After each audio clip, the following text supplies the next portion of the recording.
ఇక Medchal BRS MLA మాజీ మంత్రి మల్లారెడ్డి మరోసారి హల్చల్ చేశారు. బీజేపీ ఎంపీ ఈటెల రాజేందర్తో కలిసి మేడ్చల్ మండల పరిషత్ కార్యాలయంలో లబ్ధిదారులకు కళ్యాణ్ లక్ష్మి షాదీ ముబారక్ చెక్కులు పంపిణీ చేశారు. ఈటెల మెడలో స్వయంగా కండువా వేశారు మల్లారెడ్డి. ఈటెల సభలో ఉన్నంతసేపు ఆయనతో సరదాగా ఉన్నారు. ఈటెలతో కలిసి గ్రూప్ ఫోటో దిగారు. మరోవైపు నియోజకవర్గ ఇన్ఛార్జి లేకుండా చెక్కులు ఎలా పంపిణీ చేస్తారంటూ మల్లారెడ్డికి వ్యతిరేకంగా కాంగ్రెస్ కార్యకర్తలు ఆందోళన చేశారు. బీఆర్ఎస్ కార్యకర్తలతో వాగ్వాదానికి దిగారు. పరిస్థితి ఉద్రిక్తంగా మారడంతో పోలీసులు ఇరు వర్గాలను చెదరగొట్టారు.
ఇదే విషయానికి సంబంధించి మరింత సమాచారం మా బ్యూరో చీఫ్ నరేందర్ అందిస్తారు.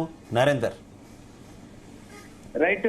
ఈరోజు ఈటెల రాజేందర్ అదేవిధంగా మల్లారెడ్డి ఇద్దరు కూడా ఒకే వేదిక మీద పాల్గొంచుకున్నటువంటి సందర్భం ఉంది. ఒకరు ఎమ్మెల్యే, మరొకరు ఎంపీగా ఉన్నారు. దీనికి సంబంధించి మల్కాజ్గిరి ఎంపీగా ఉన్నటువంటి ఈటెల రాజేందర్ చెక్కుల పంపిణీ కార్యక్రమంలో పాల్గొనగా మేడ్చల్ మండల పరిషత్ కార్యాలయంలో ఈ కళ్యాణ్ లక్ష్మి షాదీ ముబారక్ చెక్కులను ఇస్తున్నటువంటి సందర్భంలో ఈటెల మెడలో స్వయంగా కండువా వేశారు మల్లారెడ్డి. ఈటెల సభలో ఉన్నంతసేపు ఆయనతో సరదాగా కూడా మల్లారెడ్డి కనిపించారు. ఈటెలతో కలిసి గ్రూప్ ఫోటో కూడా దిగారు. మరోవైపు నియోజకవర్గ ఇన్ఛార్జి లేకుండా చెక్కులు ఎలా చేస్తారంటూ మల్లారెడ్డికి వ్యతిరేకంగా కాంగ్రెస్ కార్యకర్తలు ఆందోళన చేశారు. అంటే ఖచ్చితంగా కూడా అక్కడ పార్టీకి సంబంధించినటువంటి వర్గ విభేదాలు బయటపడినటువంటి సందర్భం ఉంది. ఎందుకంటే బీఆర్ఎస్ కార్యకర్తలతో వాగ్వాదానికి దిగారు.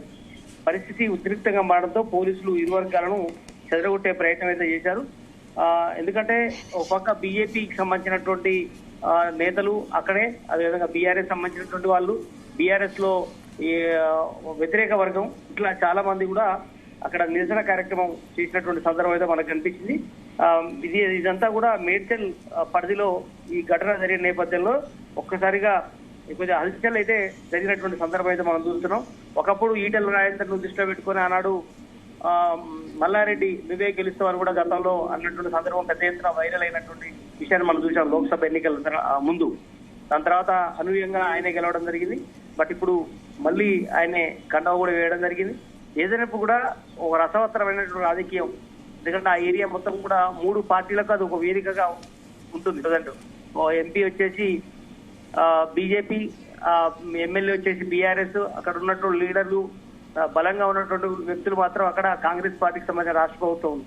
కనుక ఇది ఒక సంఘటనగా మనం చూడాల్సిన అవసరం ఉంది. ఇక్కడ మల్లారెడ్డికి వ్యతిరేకంగా అయితే నరేందర్, మల్లారెడ్డి వ్యవహార శైలిని ఏ రకంగా చూడాలి? అటు బీజేపీకి చెందినటువంటి ఎంపీతో ఈటెల రాజేందర్తో ఆయన సాన్నిహిత్యంగా ఉండడం, ఎక్కువ ఆయనకి ప్రయారిటీ ఇచ్చినట్టు కనిపిస్తూ ఉండడం, మరోవైపు కార్యకర్తలతో కొంత వాగ్వాదానికి దిగడం, ఇదంతా ఏ రకంగా చూసుకోవాలి?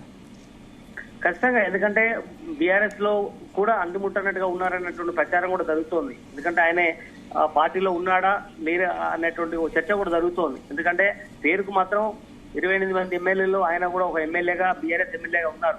కానీ బీఆర్ఎస్ పార్టీలో పూర్తి స్థాయిలో హార్డ్కోర్ వ్యక్తిగా కనిపించట్లేదు అనేది. ఎందుకంటే ఆయన కాంగ్రెస్ తో కొంతకాలం టచ్ లో ఉన్నట్టుగా వినిపిస్తుంది. దాని తర్వాత ఈ ఈడీ అధికారులు కావచ్చు, అంతకంటే ముందు ఆనాడు ఇంటికి అమౌంట్ సంబంధించినటువంటి ఇష్యూలో ఇంటికి వచ్చి చెకప్ చేయడం కానీ ఇవన్నీ కూడా జరిగినాయి ఈడీకి సంబంధించినటువంటి ఇష్యూలో.